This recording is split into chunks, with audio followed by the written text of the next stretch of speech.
It is the best time of the week when our Fox brethren from around the NFC West come together to boast about their team's mediocre play. Just look at the record so far this season. I'm Aaron Levine in Seattle. Today we are joined by Bailey O'Carroll in San Francisco, Richard Sines in Arizona, who never sleeps the night before we tape these things because he's so excited about this show. And, well, the Rams are apparently... Yeah, exactly. And the Rams apparently so bad that no one from L.A. wanted to join. They're too embarrassed. Actually, the folks in L.A. are all in on the Dodgers. They have no time for the Rams, apparently. So let's get started without them. Guys, I mentioned the standings just before. Not a single team in the division with a winning record through 6 games. So I kind of want to start with getting each of your thoughts about your team's record right now compared to what you expected at the start of this season. Is it where you expected? Way off from that? Why or why not? Bailey, you have bragging rights after the Niners win in Seattle last Thursday, so we're going to start with you. That's my impersonation of the Nick Bosa shrug. I'm not very good at it, but you know we are very different people in many ways. No, I'm kind of surprised. We're 3-3. I think so much of the conversation surrounding this team going into the regular season was it's now or never, right? They have this all-star roster assembled. They lost in the Super Bowl, obviously, last year to the Chiefs. To many Niners fans, it's still too soon to discuss that. But I think people thought that they were going to take that loss and kind of come out guns a-blazing, and that is kind of what they did early on, but they had a couple of really disappointing, I don't need to tell Richard this, a couple of really disappointing divisional losses. The Rams, the Cardinals, and of course they get the big win up in Seattle last week, but I think I was just kind of surprised. And I think that this kind of middle part of their season will be pretty telling. Obviously, they have the Chiefs this week and the Cowboys the next week. So I think people kind of thought the earlier part of their season was going to be the softer part of their schedule. And that was kind of their opportunity to get out and run early. But that's just really not what happened. They started a little slow, and it's surprising. Hey, Richard, the Cardinals are 2-4. Pretty much expected or not? Yeah, they're par for the course, but I love the way Bailey did mention that, you know, the Cardinals did beat the 49ers, because I hate to say I told you so, but I told you so. I actually wrote it down in my journal right here. I wrote it down. The Cardinals will beat the 49ers. I wrote it down. It's here. I laughed about it later that night. But anyway, yeah, they're 2-0 in the division. They're 2-4. The funny part is, this is what I thought their record would be at this part in the season. As I mentioned, they're par for the course. Let's not talk about my golf game, though, right? Because when I play golf, it's that military golf. My ball goes left, right. But the Cardinals, they're right on track, if you ask me. But I thought they were going to beat Washington and actually lose to San Francisco before the season started. But then as you started to see, you know, the way things starting to play out, I was like, you know what, I think the Cardinals are going to win this game and beat the 49ers. And, of course, they come out and then they lay an egg next week in Green Bay. So that's typical Cardinals for you right there, that's for sure. But they're right in there. They're in the mix. And who knows, you know, after this weekend, they could be tied for first place, even though they had that chance last week. And, of course, they broke our hearts here in Arizona. Richard, you have no excuse for that golf game down in Arizona. There are so many courses there and perfect weather all year round, aside from it getting really hot in the summer. As for the Seahawks, they're 3-3. Big picture, that's actually pretty much expected with a brand new coach, a brand new offense, a new defense. But it's obviously the way they've gotten to this point that is disappointing. A 3-0 start. Now you're thinking that there's a big chance to go 5-1 or 4-2, maybe even have a decent lead over the Niners with their surprising losses. Instead, Seattle loses 3 straight games. Even more disappointing, it's the way they are losing them. The Seahawks gave up 228 rushing yards to the Niners, 176 to the Giants. They're 27th against the run. And remember, they were bottom 2 or 3 in the league in that same category the last couple of seasons. So as a fan, the morale is pretty low right now. And this is where you either have a faith in Mike Macdonald to eventually turn things around or you don't. I personally do. But between injuries and personnel, I still think it's going to take another year for him to get everything on track and for them to be a contender. I don't think they make the playoffs this season, but I think they'll still be competitive in almost every game going forward. As for the Rams, since no one's here to speak for them, what do you guys think? The 1-4 record is bad, but 4 of those 5 wins have been decided by 6 points or less. They got a bye week last week. They get the Raiders this week. I actually think they're going to be a scary team in any division game going forward. Richard, care to chime in? Yeah, I just want to say, okay, since Gerard's not here, does that mean we can talk about him? Did yes. you hear about him? Say anything I got to tell you guys. Because he can't defend himself, right? So yeah, we can talk smack about them. It's funny because this is the one game I think the Rams could actually win. They're playing the Raiders who are a mess. So it's kind of funny that nobody's here. I don't know what are they so busy? What's going on over there in LA? It's not like Ohtani and the Dodgers are 2 games away from the World Series or something like that. I think we're more important. We got Bailey O'Carroll here. Are you gonna go talk to Ohtani instead?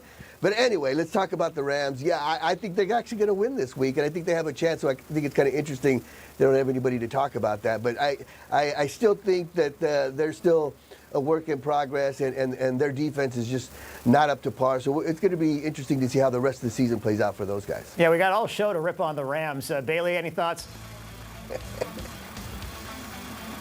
Hey, as a San Diego native, I know I said this before the show, I will never miss out on an opportunity to talk a little smack, talk down on LA. I was born and raised doing that, so I have a lifetime of experience, so nothing makes me happier than to get to cash in on that today. Yeah, I kind of want to echo what Richard said is the Raiders are a mess in more ways than one on the field, off the field. Obviously, they've got a fantastic defensive player in Max Crosby still, and he can cause problems for any offense just as one guy. But they lost Devontae Adams. He goes to the Jets. That's a whole nother story. Is there issues on the coaching front? That's a whole nother story. I think the Rams kind of have a chance to redeem themselves, get back in the win column. And I think sometimes when you have this kind of a start to a season, it can be a mental game a little bit. So I think just getting back into the win column can kind of give a team that confidence, because they certainly have a lot of weapons. I mean, it's Matthew Stafford, and again, he's on the older side, but I never count him out because he can be that guy, and we've seen him be that guy for years and years and years in this league, and I have no doubts that he can continue to be that type of player and possibly lead this team to a little bit of a surprising run maybe. Okay, at this point, I've given everyone some time to vent about their team underperforming to a certain extent, but also, they've been average as well. Let's turn our attention to the Week 7 schedule. Richard, who's going to be, I know you're going to be rolling in your Ferrari to Monday Night Football in Glendale against the Chargers. Give me a preview of that game and tell me why you think the Cardinals will win or lose. I love it. Yeah, the Ferrari, I wish. I would buy a Ferrari, but my money's kind of funny and my credit don't get it. But one day I will have a Ferrari, I'll tell you that right now. And, the Chargers are coming to town. It's Monday Night Football. I was talking to Conor Murray earlier today about, the bright lights. What is it about the national stage that, helps guys step it up? And Conor says, look, it is what it is. I try to win every game no matter what. He's going to keep the main thing. That seems to be the quote everybody's giving nowadays. It's even on The Bachelor. I think they use that, the main thing. Keep the main thing, right? But the Chargers, look, they're coming to town. They have, 3 wins, but who have they beaten? They beat Vegas, they beat Carolina, they beat Denver. They're not battle-tested like the Arizona Cardinals. The Cardinals, hung with Buffalo. They hung with the Lions.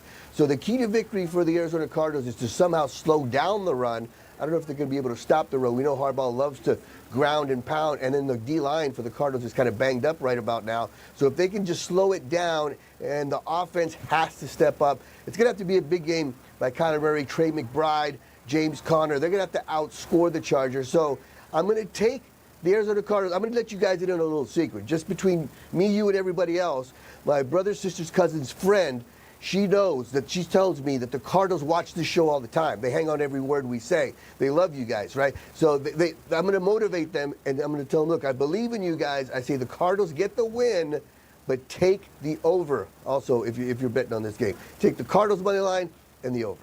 With all of the extra viewers in Arizona, it's embarrassing for me to admit that keeping the main thing was actually referenced on Love is Blind in this past season that we just watched over the course of the last week and a half. I'm not sure about The Bachelor, but I will definitely admit to that.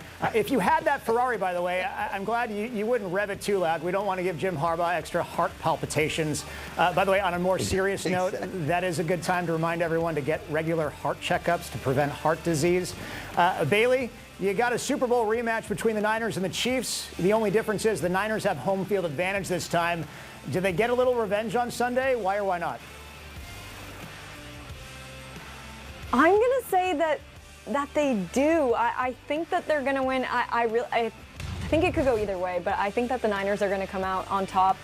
They haven't beaten the Chiefs since 2014. I did a little bit of research. Brock Purdy was a freshman in high school, actually in Arizona, where Richard is right now, the last time that the Niners beat the Chiefs. It's been 10 years. So I think it's time, but I also think these guys on this roster, you talk about Fred Warner, you talk about George Kittle, have seen and been beaten enough times by Patrick Mahomes and Travis Kelce that they're not going to let that happen again. These guys are competitors at the highest level, right, on both sides of the ball. I think it's going to be a phenomenal game to watch just as a football fan in general. You get Mahomes, you get Kelce, you get Kittle, you get Purdy. There's so many phenomenal matchups and so many talented players, but I think that the Niners, I think it's their time. I think they're going to come away with it. Taylor Swift's not going to be at the game, so that's an added factor, I think. Like, she's not going to be there to maybe distract, and I think the Niners walk away with it. Bailey was burying the lead there, dropping the Taylor reference late in that analysis of the game, but it's too bad she's not going to be in the Bay Area this weekend. The Seahawks are on the road in Atlanta. The Falcons have won 3 straight games. The Hawks have lost 3 straight games. The Falcons rushed for 200 yards last week. Are the Hawks terrible against the run? Yes, they are. But there's something that still tells me that Seattle pulls this one out. They had a few extra days off after 3 games in 11 days. It was good to reset. The Seahawks are also the victim of a lot of self-inflicted mistakes this season. They are -6 in turnover differential this year. It has not been that low since Pete Carroll's first season as head coach back in 2010. That's 14 years ago. Players have been trying to do too much. DK Metcalf even said the fourth quarter interception that Geno Smith threw last week against the Niners was Metcalf's fault because he turned upfield when he should have run the correct route and stayed flat. So the messaging this week is to do your job. Be accountable for yourself. Get more guys around the football, and specifically around Kirk Cousins. Force more turnovers. I think this refocusing was good for them. They'll also likely get Myron Murphy back after 3 games away, and they picked up another defensive lineman from a trade with Jacksonville. I think they pull it out. As for the Rams, they get the Raiders at home. We talked about it a little bit in the last segment. The old L.A. rivalry from back when I was a kid. We had 2 teams in L.A. I told Richard before my allegiances were for the Cincinnati Bengals because I like their striped helmets as a 6-year-old. As for this game, the Raiders and the Rams, an absolute mess in Vegas right now. You mentioned it, Bailey, before. As much as I'd like to rip on the Rams for their 1-4 record, the Raiders are 2-4. They've looked lifeless the last couple of weeks. Devontae Adams now with the Jets. What do you guys think about this one? Well, I like the Rams. I think they're finally going to win. And, you know, I do have a trivia question for you, Aaron. Can you name one person that's had a McFlurry in 4 different continents? Can you name that person? Aside from Richard Sines? No, it's Bailey O'Carroll. She is the McFlurry queen. And I'm going to tell you this right now, Bailey. If it's the 5. 49ers It's beat 5 the Chiefs, now. I will They didn't Uber update eat it. you. It's 5 now. 5 kind of. Whoa, we're bragging now. I love it. Look, if the 49ers beat the Chiefs, I will send you a McFlurry via Uber Eats. I'll tell you that right now. Okay? I hope that happens. I want to do that for you. But yeah, anyway, I'm going to take the Rams writing that down. over the Raiders. The Raiders are a mess. Yeah, you know what? I'm going to put it in my journal, too. I will send Bailey a McFlurry if the 49ers win. What continents, Bailey? Well, I agree with that. I'm never going to turn down a McFlurry. Oh, what continents? Oh, my gosh, now you're going to test my geography here. North America, obviously. Well, I'll say every continent except for South America and Antarctica, which I have thought when I go there I might have to bring my own. I don't think they have McDonald's on Antarctica. I haven't checked, but something tells me that I feel like they don't. But on the Rams front, I have had a McFlurry in LA too, I'll add that. I do think the Rams are going to come away with this. I think Vegas is just too much of a disaster, especially just in the last week alone, all the changes there. I think this is, as I mentioned before, this is the Rams' perfect opportunity to get back in the win column and inflict a little bit of maybe their anger at the relatively unsuccessful season so far and put that on to the Raiders. I grew up in San Diego, as I mentioned, so I'm familiar with the Raiders-Chargers rivalry, so maybe they'll kind of take a page from that and take a little bit of that Southern California versus Raiders rivalry page. This is the education you get from the show. You learn all about McFlurries and the fact that Bailey O'Carroll discriminates against the Southern Hemisphere, not having one in South America and Antarctica. Up next, the topic is what player on your team is the biggest disappointment so far this season and why or why not? Bailey, I have no bragging rights after the Seahawks lost to you guys last week, but we're going to start with you because the Niners haven't won a Super Bowl since 1995, and that is the definition of disappointing. So who's been the biggest disappointment for the Niners so far this year? So I'm going to say Brandon Ayuk. He's a Sun Devil. I'm a Sun Devil. We were actually there at the same time. And they paid him that massive contract right in the offseason. So I think everybody, and just the number on that contract alone, you're thinking this guy's going to come in, he's ready to go. Now, he did miss the entire preseason. He missed training camp. So that's going to probably factor into a little bit of a slow start. But he's kind of been, I don't want to say a non-factor because I think that's kind of degrading it too much, but he really hasn't been the Brandon Ayuk that we saw out on the field last year. He only has 23 receptions on 41 targets, no touchdowns. So I think, Brock Purdy has a lot of mouths to feed on this offense, but the Purdy to Ayuk connection just really hasn't been there at all this year, and I think that's something that a lot of fans are disappointed in, especially given that this team that is going to have some serious salary cap, I'm so used to saying injuries too with this team, it's just automatically coming out, salary cap issues next year that I think fans aren't too happy about, the performance on the field and the salary that he's getting. And Richard, I'm not sure disappointment is in your vocabulary. You're always optimistic on this show. But if you can recalibrate for a minute, what player has disappointed for the Cardinals so far this year? Well, I'm going to say the same thing Bailey said. Brandon Ayuk, he's on the chimichangas. He's been very disappointed. Yeah, Brock Purdy's got some mouths to feed. Well, the chimichangas are starving for Brandon Ayuk to do something, at least in one game. Please, like she said, 0 touchdowns. What's going on with the former Sun Devil there, Brandon Ayuk? But as far as the Cardinals are concerned, I'm going to talk about Maserati Marvin Harrison. People were so excited about him, before the season started. We thought he was just going to go off. And so far, that hasn't been the case. He had that one great first quarter, but ever since then, and I also got to blame Drew Petzing, the offensive coordinator, for not getting him the ball enough. You got to get this guy the ball. I mean, you got a Maserati, and you're going to leave it in the garage, And you're talking about me with my Ferrari. I don't have a Ferrari, but I do have a 1977 MG. It's a little two-seater. It's a roadster. And if you don't know what that looks like, I'll give you an example of what it looks like. Just the scenario. I was at a street light. Some lady pulls up with her daughter. She looks at my car. She goes, "Hey, look, Ma, it's the Stuart Little car." That wasn't the effect I was going for. I was hoping, it would be like a cool car. But yeah, if you have a Maserati, you don't keep it in the garage. If I'm driving my MG, you should drive the Maserati, that's for sure. Yeah, the pop culture references and literature references on this show are bar none. And I will say this, without the guy from the Rams here today, we might as well just analyze the Chimichangas fantasy football team for a show. That's an entire hour in and of itself. I love that. And good luck to Brandon Ayuk for both of you guys. As for the Seahawks, you might be surprised, but I'm actually going to go with DK Metcalf being disappointing this year. He's got a lot of receiving yards. He's avoided penalties, but the mistakes he's made have arguably helped cost them games. He's responsible for 3 turnovers, 2 critical fumbles. I mentioned the bad route he ran on that critical drive before on the fourth quarter in the comeback attempt last week against the 49ers.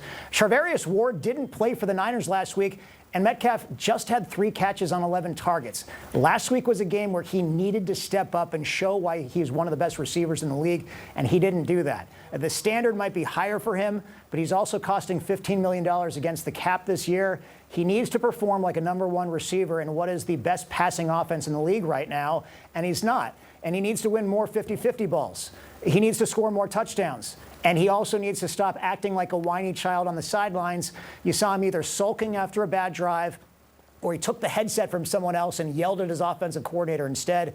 It's just not a good look. So hopefully he will get better going forward. As for bad looks, with no one from our LA affiliate able to join us today, even though the Dodgers aren't playing as we're taping this, we've got free reign to rip on the underperformers in Southern California. So I will go first. I'm going to go with DeMarcus Robinson. This is a guy who has an amazing opportunity to take advantage of Cooper Kupp's absence and Puka Nakua's absence. And the guy has put up just 12 catches in 5 games. I mean, he's on pace for more targets this season than any of his 7 other seasons in the NFL. But actual production is highly disappointing to me. We'll see if that continues against the Raiders this week.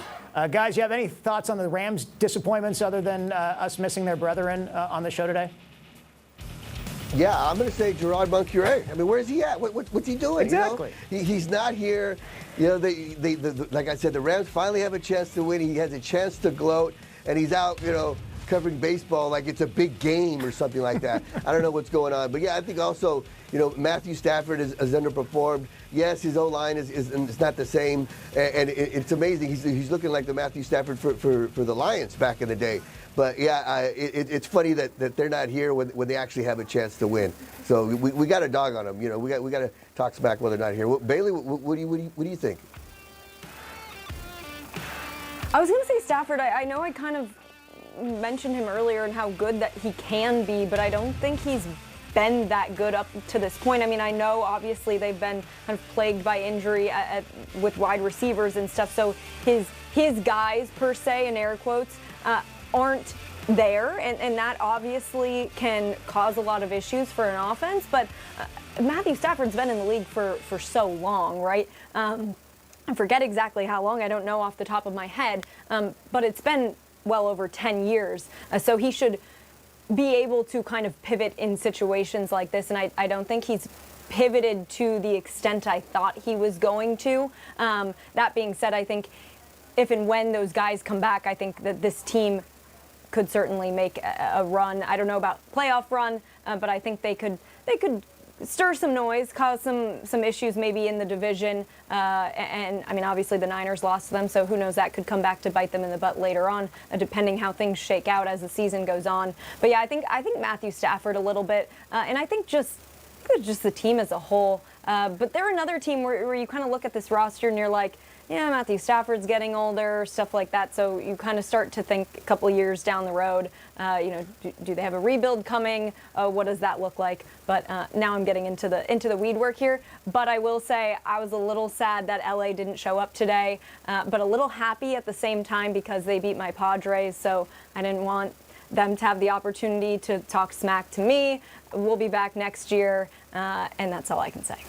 We're looking out for you on this show, Bailey. That's one of the reasons why we didn't invite them, actually. It's not that they didn't show up. We just didn't invite them because of the Dodgers beating your Padres. Finally, how about a player on your team that hasn't gotten enough credit for the job he's done this year?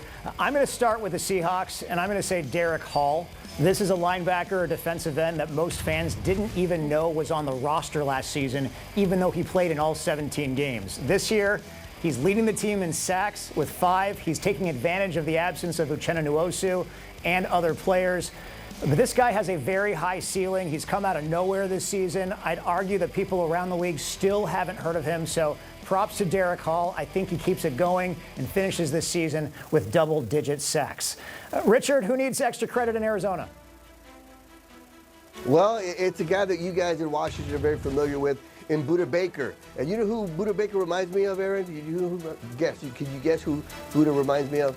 No, I don't have any answers.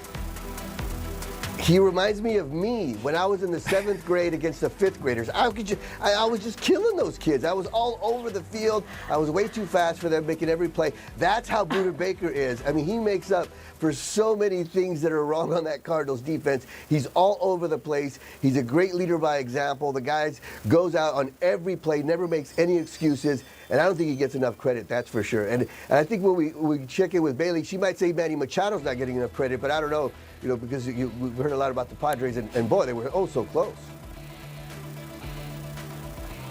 Oh, so close. It's still too soon for me to talk about it, but it's okay.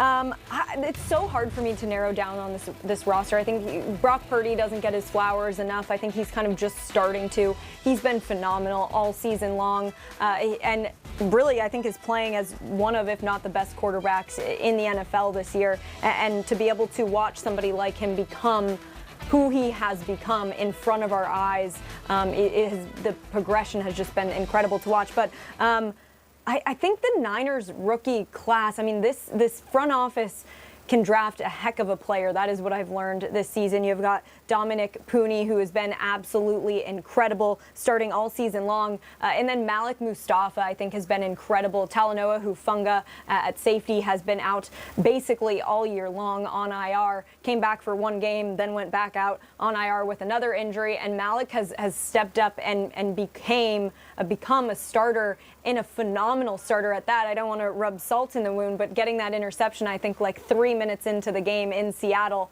just kind of set the tone for a defense that had been struggling leading up to that. And his energy, he is a sponge in that locker room, willing to learn from just about anybody. And so I think the Niners rookies have done an incredible job. One last guy I want to mention, I know my one player is turning into four, but Jordan Mason has really kind of come into his own too. I think when CMC went out, Christian McCaffrey, everybody freaked out. What are they going to do? And he has filled that void, and nobody's really, people are still talking about CMC being out, but not in the same way they were when it initially happened.